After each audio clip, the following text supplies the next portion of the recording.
No sports could be a letdown, big letdown for both children and parents. That's for sure. Joining us now, Arnita Haldeman with the Milwaukee Office of Violence Prevention. Arnita, we appreciate you once again joining us on the news at 3:30. First off, how do parents talk to their children if the kids are worried about sports cancellations and all the unknowns? Yeah, great question.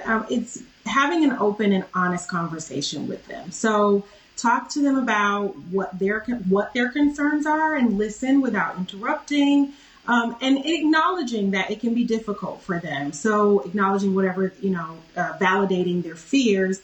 But also what might be helpful is going over the safety plan with them. So each school will have a safety plan. Their teams, I'm sure, will have safety plans so that you can kind of just reassure them that things that are set in place, parameters are in place to help keep them safe.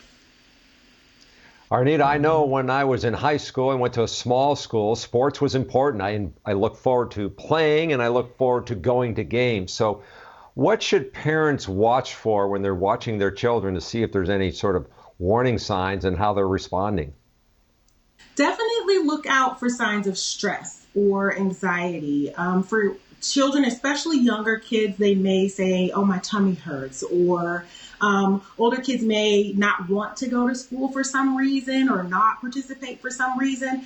And so you want to be watching for physical symptoms, but also emotional symptoms. So if they're withdrawing or isolating or you're noticing some sadness or some other kinds of, irritability or any of those things, then have a conversation with them about how they're feeling and where they might feel like that's coming from. You can also notify a trusted adult at the school to also be on the lookout.